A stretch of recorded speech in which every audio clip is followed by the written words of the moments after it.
시편 9편 1절부터 20절. 내가 전심으로 여호와께 감사하오며 주의 모든 기이한 일들을 전하리이다. 내가 주를 기뻐하고 즐거워하며 지존하신 주의 이름을 찬송하리니 내 원수들이 물러갈 때에 주 앞에서 넘어져 망함이니이다. 주께서 나의 의와 송사를 변호하셨으며 보좌에 앉으사 의롭게 심판하셨나이다. 이방 나라들을 책망하시고 악인을 멸하시며 그들의 이름을 영원히 지우셨나이다. 원수가 끊어져 영원히 멸망하였사오니 주께서 무너뜨린 성읍들을 기억할 수 없나이다. 여호와께서 영원히 앉으시며 심판을 위하여 보좌를 준비하셨도다. 공의로 세계를 심판하시며 정직으로 만민에게 판결을 내리시리로다. 여호와는 압제를 당하는 자의 요새이시요 환난 때의 요새이시로다. 여호와여, 주의 이름을 아는 자는 주를 의지하오리니 이는 주를 찾는 자들을 버리지 아니하심이니이다. 너희는 시온에 계신 여호와를 찬송하며 그의 행사를 백성 중에 선포할지어다.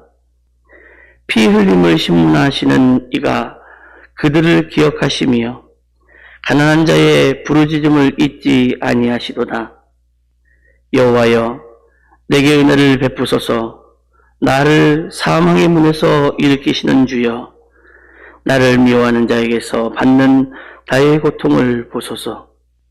그리하시면 내가 주의 찬송을 다 전할 것이요 딸 시온의 문에서 주의 구원을 기뻐하리이다.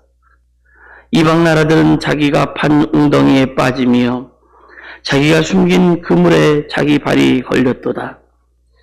여호와께서 자기를 알게 하사 심판을 행하셨으며 악인은 자기가 손으로 행한 일에 스스로 얽혔도다. 악인들이 수월로 돌아가며 하나님을 잃어버린 모든 이방 나라들이 그리하리로다. 궁핍한 자가 항상 잃어버림을 당하지 아니하며 가난한 자들이 영원히 실망하지 아니하리로다. 여호와여, 일어나사 인생으로 승리를 얻지 못하게 하시며 이방 나라들이 주 앞에서 심판을 받게 하소서. 여호와여, 그들을 두렵게 하시며 이방 나라들이 자기는 인생일 뿐인 줄 알게 하소서. 이는 살아계신 하나님의 말씀입니다. 단순한 믿음이 필요합니다. 예전에 성도들과 있다가 기도하면서 이런 얘기들을 저런 얘기들을 한 적이 있었습니다. 그랬더니 어느 날 저에게 이런 말을 합니다. 목사님, 제가 많이 아팠는데 목사님이 기도해 주셔서 나았습니다. 제가 혼자 다 끝나고 돌아와서 생각을 해봤습니다.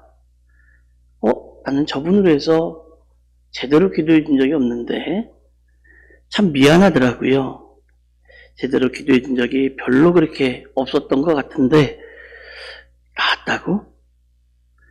그러고는 가만히 생각해 보니까 어떻게 나았냐라고 이제 물어봤더니 그분이 하시는 말씀이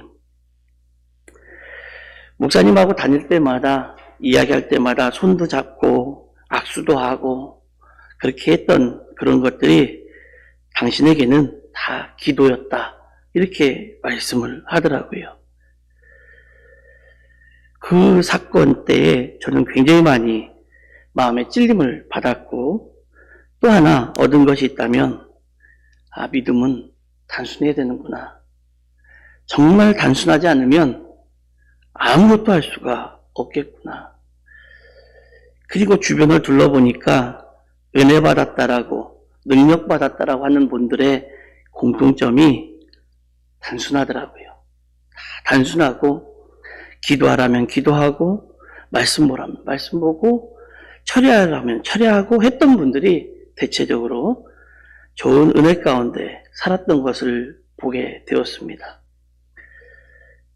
오늘 제가 이 말씀을 준비하면서 이 시편 9편의 말씀이야말로 정말 단순한 믿음이 필요하지 않을까라는 생각이 들었습니다.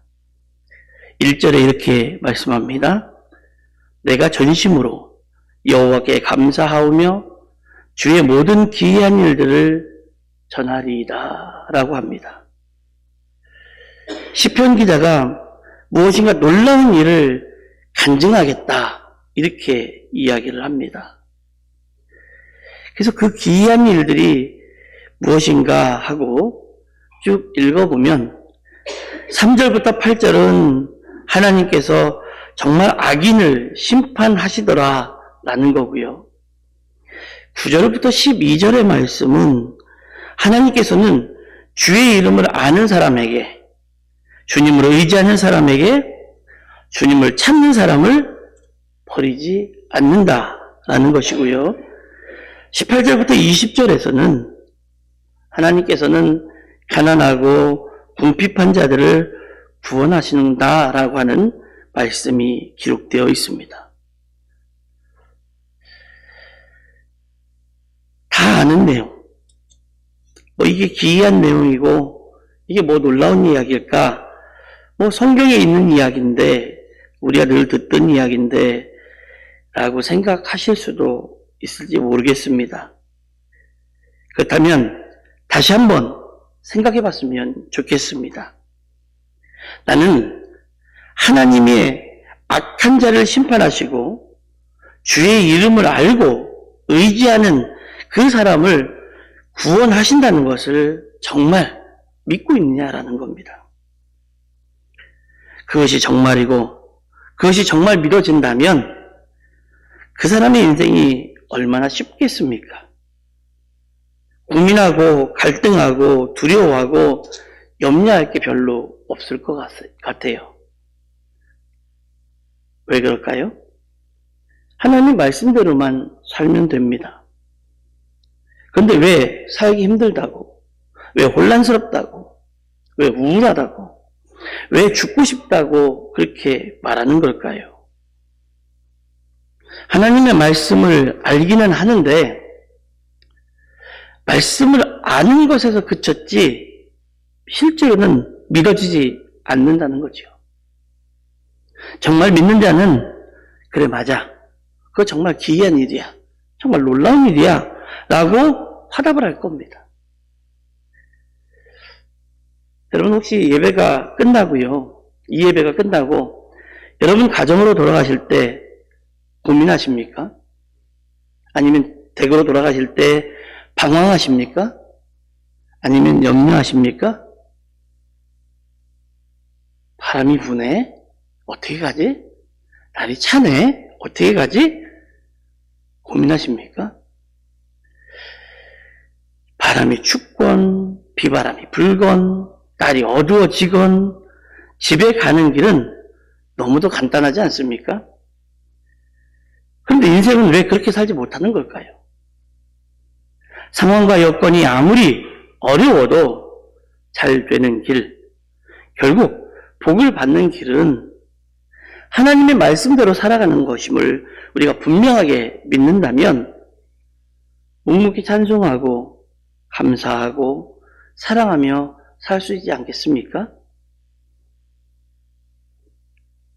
집에 가는 길은 수도 없이 가봐서 어떤 상황이든 어떤 환경이든 어떤 처지에서도 집에 가는 길은 집으로 가면서 마음이 흔들리질 않아요. 그러나 인생은 믿음으로 별로 살아본 적이 없기에 막 갈등하고 고민하고 번뇌하고 그러고 살아가는 겁니다. 그러므로 다윗의 이 단순한 확신이 엄청난 능력이라는 것을 깨닫게 되는 거예요. 다윗은 지금 형편이 좋을 때가 아닙니다. 죽을 위기에 직면해 있는 겁니다. 13절 말씀을 보십시오. 여호와여 내게 은혜를 베푸소서 나를 사망의 문에서 일으키시는 주여, 나를 미워하는 자에게서 받는 나의 고통을 보소서. 나를 미워하는 자에게서 받는 나의 고통, 하나님께 그것을 봐달라고 이야기할 정도로 다윗은 지금 형편이 좋지 않습니다. 그런데도 다윗은 하나님께 기도만 한 것이 아니에요. 기도만 하고 그것이 하나님의 손길로 해결될 거라고 하는 그런 막연한 기다림 가운데 있었던 상황이 아니라 그 상황이 마치도 이루어진 것처럼, 내가 하나님께 기도해서 하나님이 이것을 다 이루어 놓은 것처럼 승리의 노래를 부르고 그것을 선포하고 있습니다. 9절에서는 압제를 당한 자와 환난의 때의 요새라고 노래를 하고, 11절에서는 여호와를 찬송하는, 또 그것을 행사하는 백성들 중에 선포하고 있습니다. 18절에서는 궁핍한 자와 가난한 자를 잃어버리지 않고 영원히 실망하게 하지 않는다, 이렇게 선포도 하고 노래도 불러요. 다윗은 어떻게 이렇게 단순 명확한 믿음을 가지게 된 걸까요? 다윗은 10절에서 여호와여, 주의 이름을 아는 자는 주를 의지하오리니 라고 고백합니다. 하나님의 이름을 아는 자가 주를 의지한다라고 이야기합니다. 여러분은 하나님의 이름을 아십니까? 다 아시죠? 우리가 하나님의 이름을 다 압니다. 그런데 한번 돌이켜보면, 다시 한번 생각해보면 다윗처럼 알지 못하는 사람이 많은 것 같아요. 사무엘하 22장에 보면 하나님께서 다윗을 모든 대적의 손과 사울의 손에서 구원하신 날에 다윗이 하나님께 드린 고백의 기도가 기록이 되어 있습니다. 사무엘하 22장 2절로 3절입니다. 여호와는 나의 반석이시요 나의 요새시요 나를 건지시는 자시요 나의 하나님이시요 나의 피할 바위시요 나의 방패시요 나의 구원의 뿌리시요 나의 높은 망대시요 나의 구원의 피난처시요 나의 구원자시라. 나를 폭력에서 구원하셨도다. 이 고백은 단지 전해 들어서 아는 지식에서 나오는 것이 아니에요. 여러분은 하나님을 누구라고 고백하십니까? 각자마다 하나님을 고백하는 방법이 다르고 고백하는 표현이 다릅니다. 어떤 사람은 알고 있는 것을 말하는 사람이 있고, 어떤 사람은 경험한 것을 말하는 사람이 있고, 어떤 사람은 누군가에게 들어서 그 하나님을 이야기할 수도 있습니다. 그런데 여러분은 그 하나님을 어떻게 고백하고 계십니까? 다윗 자신이 실제로 경험한 하나님, 이 점이 정말로 중요합니다. 다윗은 하나님을 믿을 때 얼마나 놀라운 일이 일어났는지 수도 없이 경험한 사람이에요.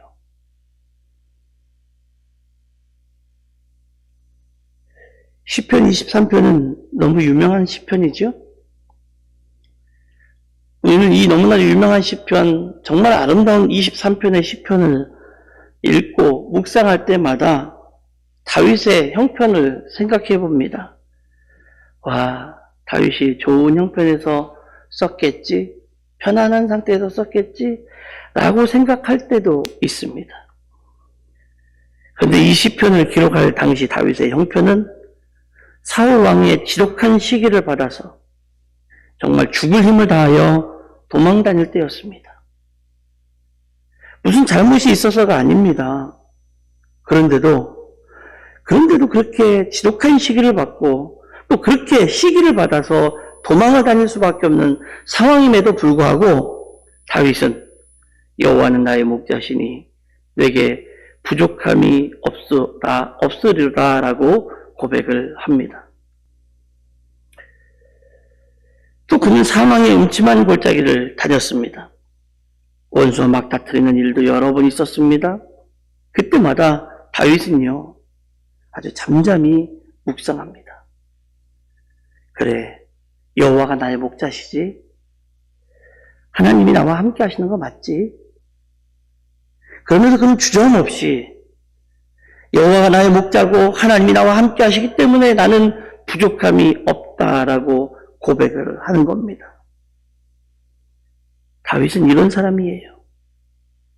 그래서 하나님께서 그 믿음대로 부족함이 없는 삶을 살게 해 주셨습니다.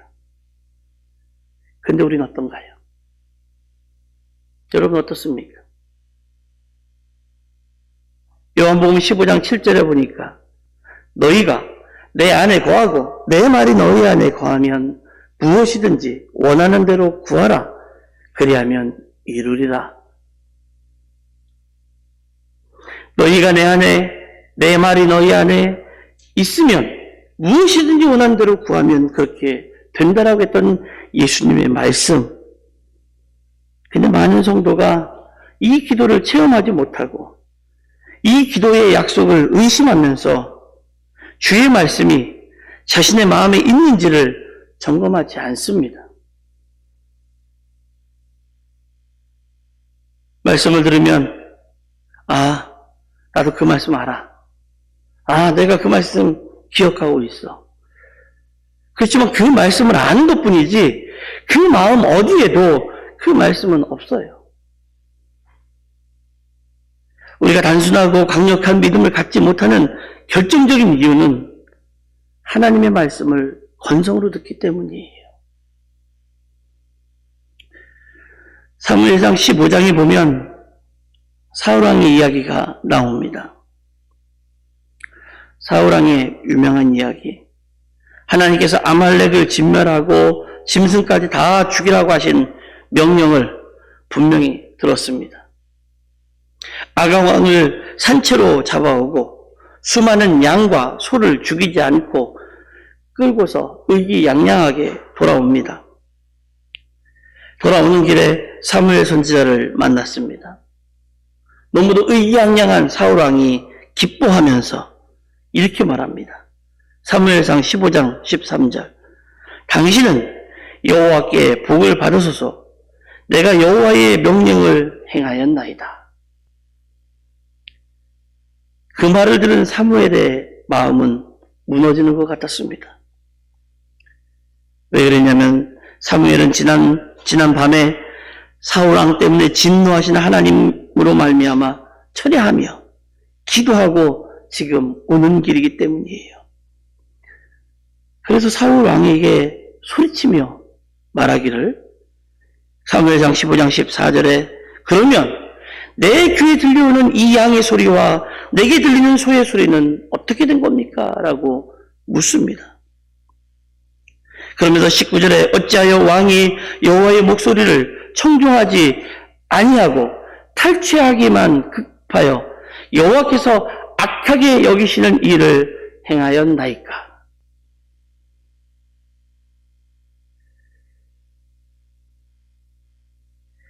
사울왕은 사무엘에게 이 물음을 듣고 이렇게 대답을 합니다. 20절 말씀. 사울이 사무엘에게 이르되 나는 실로 여호와의 목소리를 청종하였습니다. 이처럼 하나님의 말씀대로 살지 않으면서도 자신이 하나님의 말씀대로 살지 않고 있다는 것 자체를 모르는 사람이 너무 많아요. 몰라서 문제라면 우리는 올바른 말씀을 가르치면 됩니다. 바로 살지 못했던 자가 복음과 진리를 깨닫고 바로 사는 것을 보는 것은 너무도 큰 기쁨을 주기 때문에 그래요. 그러나 대부분의 경우는 말씀을 몰라서가 문제가 아니라 말씀대로 살아야 한다는 결단이 없기 때문에 그래요. 우리는 말씀을 머리로 듣습니다. 이 머리로 들은 말씀이 우리 가슴으로 와서 이것이 우리 가슴을 울려주고, 우리 가슴을 울려준 말씀이 나의 손과 발로 움직여져서 실행으로 옮겨야 되는데, 말씀이 머리에 들으면 딱 멈춰버리고 마는 거예요.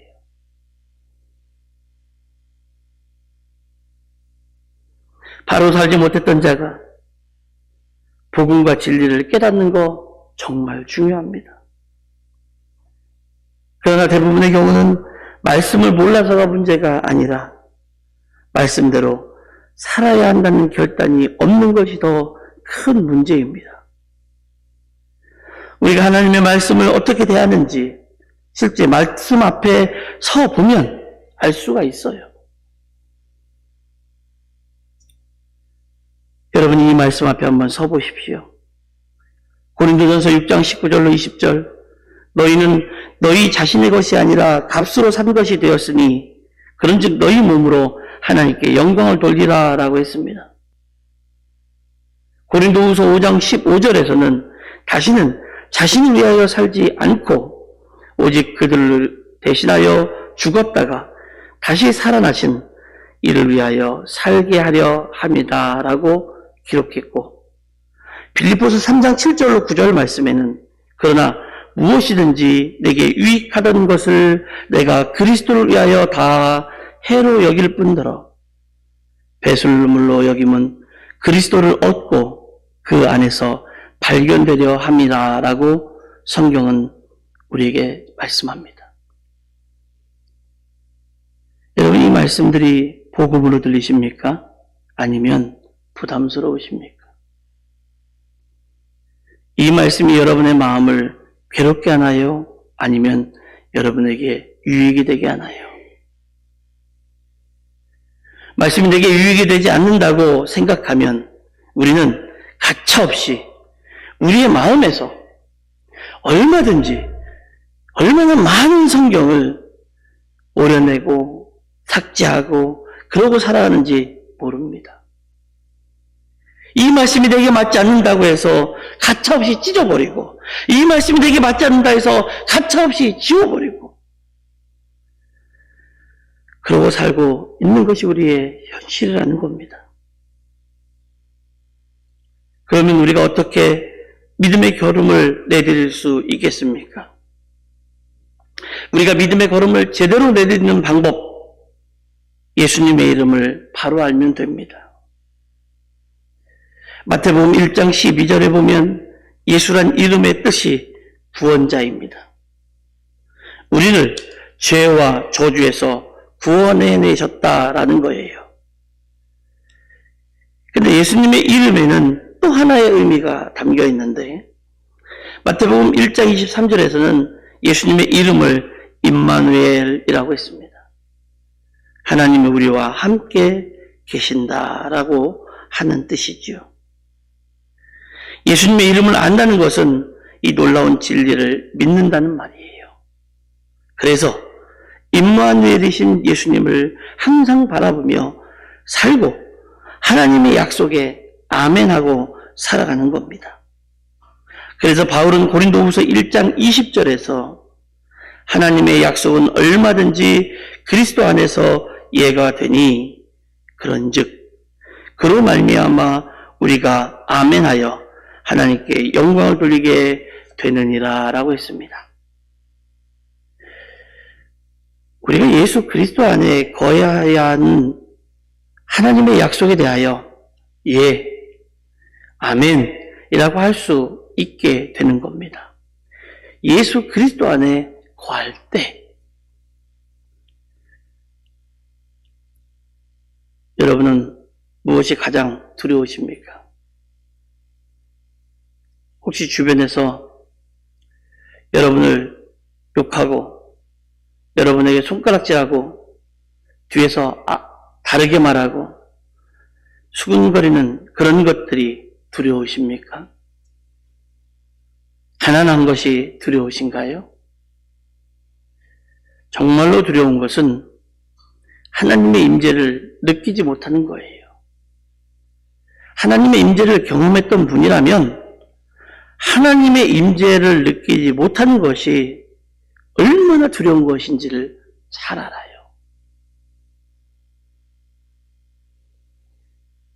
하나님의 임재를 경험해 보지 못하고 사는 교인들 너무 많습니다. 그런 사람은 주님의 임재를 느끼지 못하는 것 자체가 얼마나 고통스러운 것인지도 모르기 때문에 끊임없이 돈이나 사람이 주위에 없는 것을 너무도 두려워하며 살아갑니다. 사사기 21장 25절의 말씀을 여러분 기억했으면 좋겠습니다. 그때에 이스라엘의 왕이 없으므로 사람이 각기 자기 소견에 옳은 대로 행하였더라. 우리 마음에 예수님이 왕이 아니면 결국에는 내 생각이 옳다고 하는 것대로 그대로 살기 마련이고요. 예수님이 우리 마음에, 우리 삶의 주인이 아니고 왕이 아니면 결국 하나님을 떠나고 하나님을 떠나서 징계를 받고 또 회개하고 또 징계받고 회개하던 사사시대 사람들처럼 살기 마련입니다.